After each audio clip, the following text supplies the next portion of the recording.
lo que debemos entender es que cuando López Obrador habla de sistemas de valores y de moral, no se está refiriendo a valores religiosos ni a una moral de origen religiosa, sino que, retomando a Emile Durkheim, en las formas elementales de la vida religiosa, Durkheim plantea que existe una religión cívica.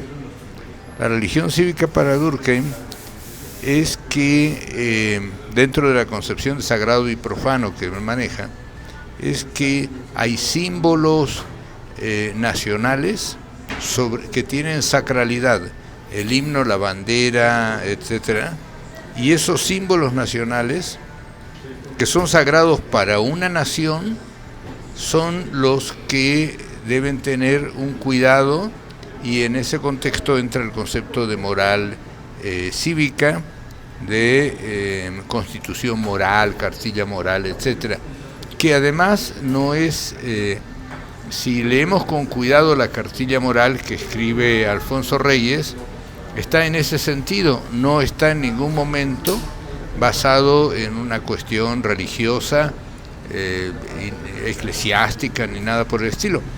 Es lo más notable podríamos decir, del momento político en el que vivimos, es que los actores no contestan a lo que tienen que contestar, sino que los actores políticos asignan un cierto significado a lo que ellos piensan que es lo que el otro está diciendo, pero nunca se toman el trabajo de tratar de entender de qué están hablando.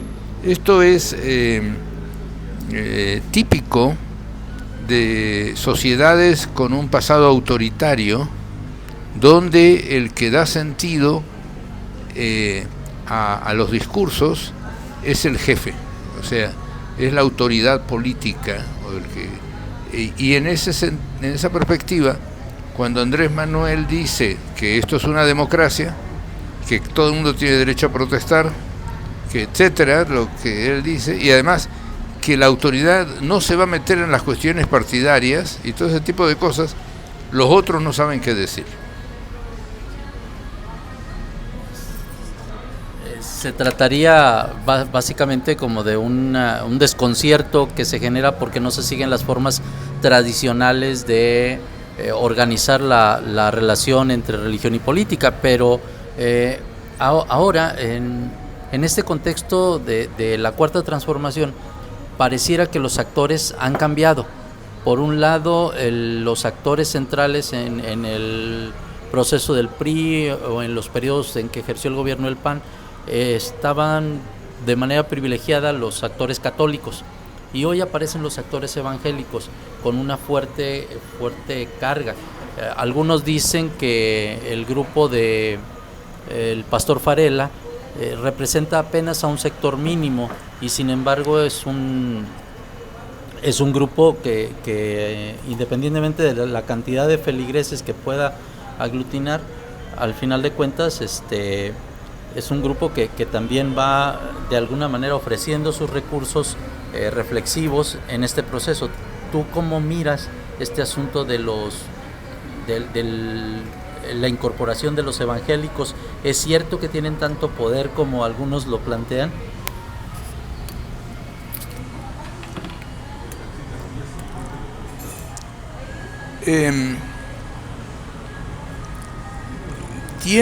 Los evangélicos tienen poder en el campo político religioso en la medida que la Iglesia Católica se retiró de la disputa por el poder. O sea, primero tenemos que ver quiénes son los que se fueron, y luego tenemos que ver qué están haciendo los que se quedaron. O sea, esto a mí me parece que es clave.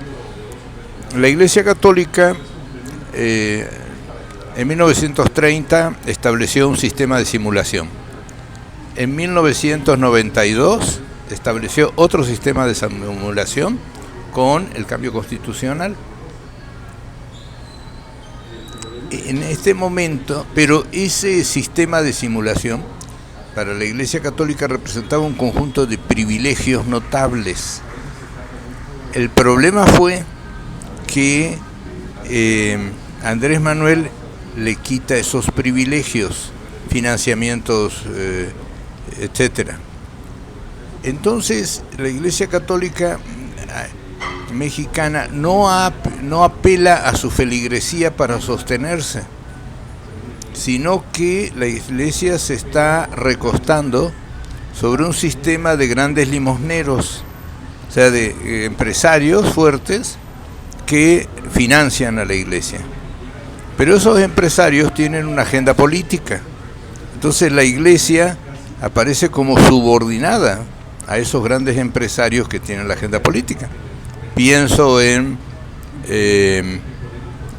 empresarios que tienen una actividad política muy activa, como Claudio X González, Carlos Slim, que es muy discreto pero que tiene una relación, y Tricio, el del ALA, ¿no? El dueño del ALA. Cito estos tres como, pues, hay más, ¿no es cierto?, por supuesto, pero son, creo que, los tres más icónicos. Tricio en este momento tiene una demanda por haber financiado la serie Populismo en América Latina, una demanda muy fuerte de carácter,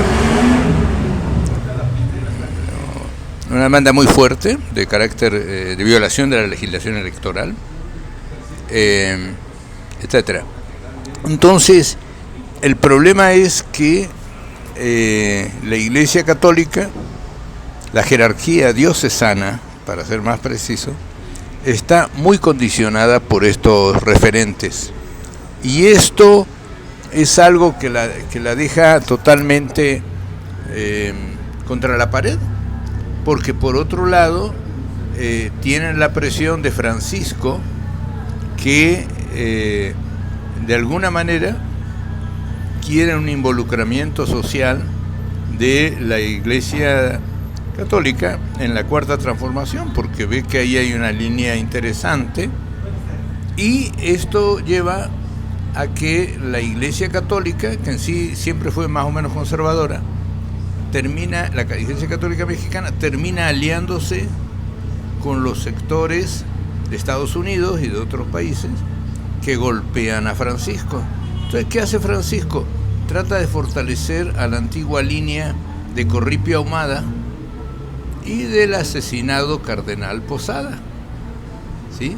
Entonces designa cardenal a Sergio Obeso y a Suárez Inda, que evidentemente tenían otra perspectiva, y Girolamo Prigione, Maciel, y de alguna manera Sandoval y Norberto Rivera los disciplinan. Bueno, a Posada le fue peor, ¿no? Ok, la Iglesia Católica deja espacios y entonces estos son asumidos por otro sector, el sector de los evangélicos, pentecostales y no pentecostales. ¿Qué pasa con las iglesias históricas, con las iglesias que finalmente proceden de la Reforma? Yo las veo, pero tú me dirás cuál será tu opinión allí. Yo las veo como más distantes, como poco interesadas en la relación religión y política, y jugando su propio juego, todavía incluso en algunos casos teniendo coincidencias con la Iglesia Católica en asuntos como la agenda provida. Una buena pregunta. Lo que pasa es que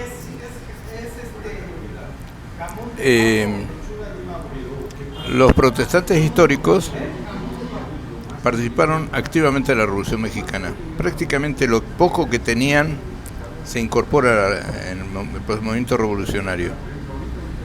Y durante todo el conflicto cristero, etcétera, los históricos participan con el PRI, bueno, con el PRM, etcétera, el PNR, porque evidentemente tenían cuadros educadores tenían gente que había sido formada en Estados Unidos, y luego, en definitiva, eran aliados estratégicos de los liberales, ¿no? Entonces, ellos terminan incorporándose al PRI, y un sector pequeño, pero un sector concreto, al Partido de Acción Nacional.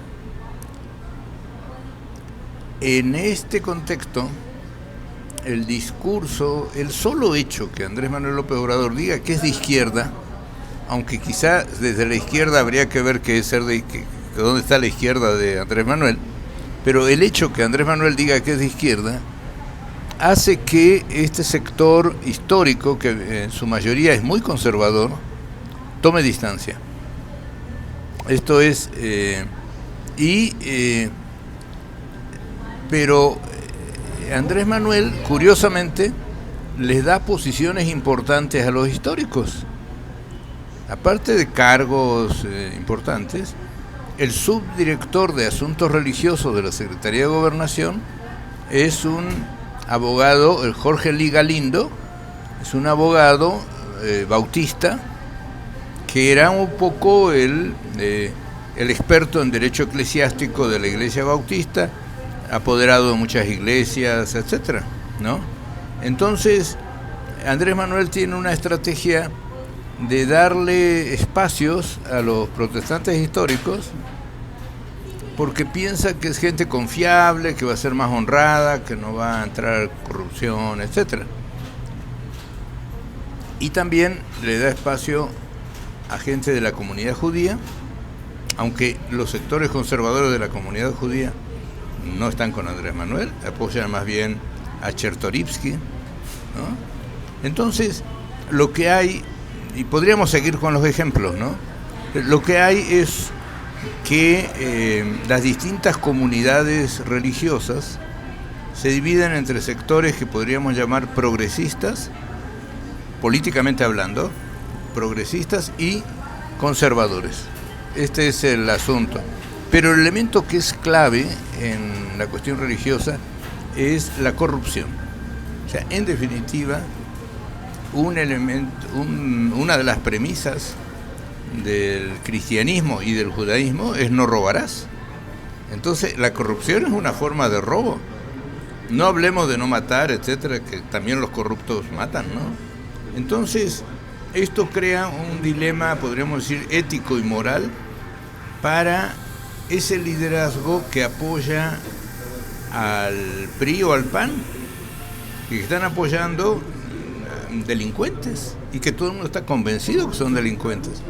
Esto le produce una ruptura entre la dirección priista de las iglesias y la base social de esas iglesias, que consideran que sus pastores se están excediendo en el mandato que tienen como pastores, ¿sí? O sea, una cosa es que le dé atención espiritual y otra cosa es que terminen apoyando a un grupo que todo el mundo está convencido que son bandas de mafiosos, ¿no? Entonces, este es el problema de credibilidad que va teniendo el liderazgo religioso, sean católicos diocesanos, sean protestantes históricos, incluso pentecostales.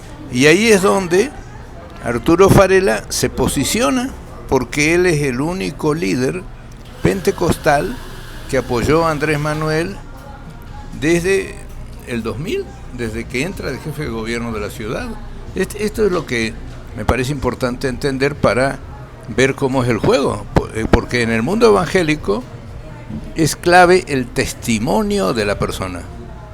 Entonces, Varela se la jugó apoyando desde el 2000 a Andrés Manuel, y entonces eso el resto de los evangélicos, aunque no estén de acuerdo necesariamente con Varela en cuestiones de teología y muchas otras cosas, reconocen que es el único líder serio, consistente, que no está ahora yéndose con Andrés Manuel en forma oportunista. Estuvo en las buenas y en las malas.